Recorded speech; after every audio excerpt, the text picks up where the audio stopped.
Welcome back.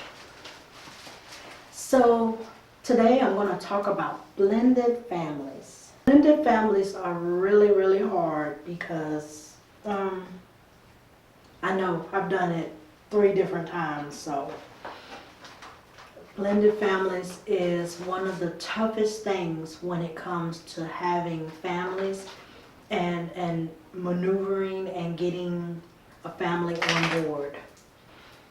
We often see that blended families come in and there's a lot of fighting sometimes, there's a lot of taking sides. Blended families have a lot of difficulties if it's not done right. So let me give you a little background. I got married. My wife had a child, brought in, we tried to make it work. It worked for a while, but our parenting styles was too different. One was more relaxed, the other one was more, strict. I was the more stricter parent, and I made sure that, there was rules that was in place. She was not so much strict. She was more like, oh, well, if it gets done, I'll just go and do it. No, that's not how that's going to work. If the bed needs to be made, nobody's going to get up and go do the bed with them. And that was the beginning of the brokenness that began. So the way that I raised my kids, they all had chores. And then when I got with her, their child didn't have chores. So they was coming into a home where everybody had set rules, chores, and duties. To them, like, what? So can you imagine them going from no rules to now having rules, set bedtime, because when they got with me, they didn't have a bedtime. And I was like, wait a minute, they go to bed when they want to go to bed? I was like, that's not cool. Kids got to go to bed so they can get rest, so they can learn. Yeah, so that was a whole ordeal. So trying to put everything together, then split the chores up evenly. So I had made chore charts and made different schedules for different times, bathroom times, because there was like 4 kids now instead of 3 kids. So I had to make bathroom times, and that was a hassle for a moment until everybody got on the same page. So blended families can work once everybody gets on the same page, but it's when, I want to talk about when the family's not on the same page, or when the blendedness is not working. So when it's not working, is when you say, well, that's your child, and I'm just going to let whatever happens, happens. Or, well, I ain't got nothing to say about that. My thing is, like, you're with this person. You've taken a duty to be with them. So now it's your duty to take on the duty with that child as well. If not, then you need to step away from that situation and that family. Because it's not going to work if you have your mindset saying that that's not my child, or that I don't have to deal with it, or that's not. You're in that household. You have to deal with it. Repercussions, everything happens to that child, you still have to deal with it. And to say that that's not my child, or that's not my, my responsibility, then why are you there? So you have to step back and say, what is it that I'm doing? Because, 5 out of 10, that child is already looking up to you and already thinking that you're going to be there for them.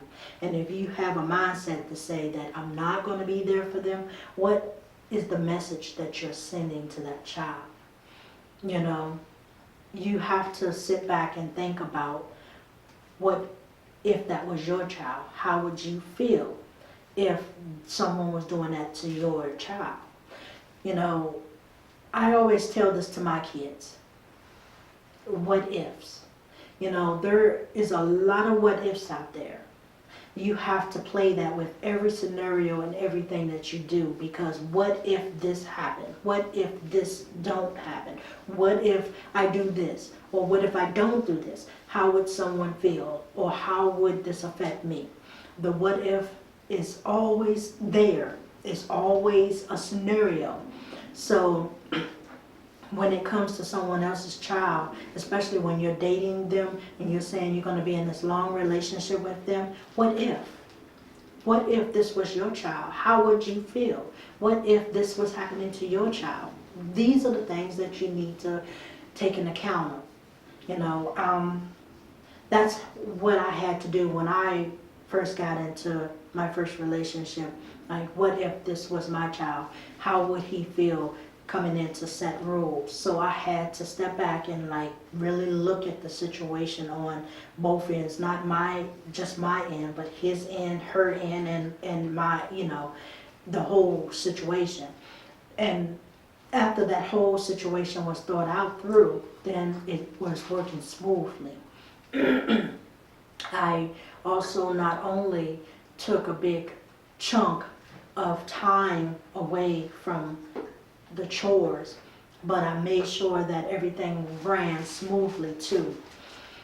So when people get into these relationships with families that's already pre-made, you have to think about the what ifs, because thinking about the what ifs will play a big part of how that child will interact with you and how you would interact with that child.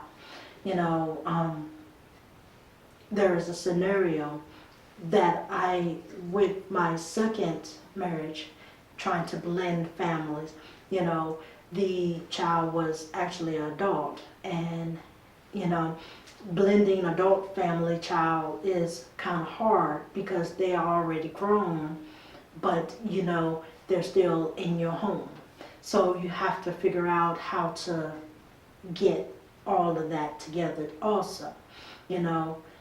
Blending is hard. It is. Nobody said it was going to be easy, but it's what you do at the moment to make it work. You know, what is best for your family and how you get it together and how you piece that puzzle together is the key component of whether it's going to be successful or whether it's not going to be successful.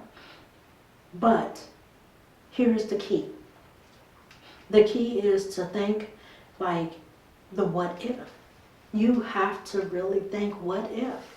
And I know that sounds redundant or it sounds crazy, but you always have to put yourself in someone else's shoes to think like, if this was me, what if?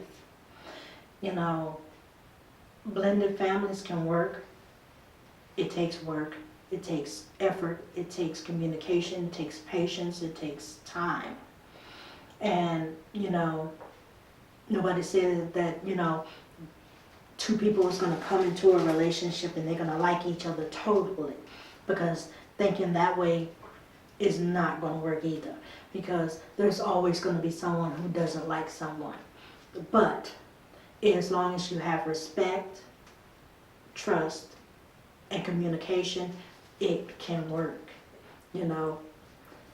And I know I had dealt with that a lot, you know. So you put everything in perspective, put it together, and think about how that child feels and what you can do to make the outcome better. But you know what, the best thing to do is ask. You know, ask the child, what is it that you could do that would be more comfortable in that situation? Because, you know, normally time we go into blended families and blended situation and we already set on what way we want it to be, instead of asking the family as a whole, as a unit, of how we as a family want it to be and should be. Because, you know, we always put ourselves in the equation and we always think that, okay, we're the right ones. But, you know, we also have to sit back and think, what if sometimes we are not right all the time? What if we're not, you know, the way that we want it to be is not the right way for the family unit? And that's what if, and that's where we have to take accountable of the feelings of the family, you know, because when you have two parents that has two different parenting styles, one has it this way, one has it that way, and you try to force it to be one way, it never works. So you have to come to a compromise, talk about it, see what works for the family unit as a whole.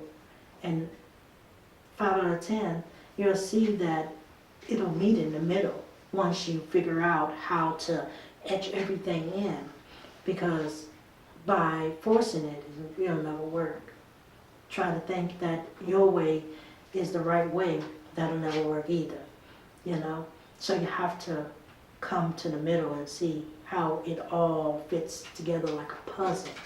And that is the key to blended family, is figuring out what is best for each and every individual person in that family, that is going to be trusting, communication, respect, you know, and time. And that is exactly what you need. Thanks for watching. Hit the subscribe button so you'll never miss an episode. And comment below and tell me something about yourself, because I am Dax and you are you.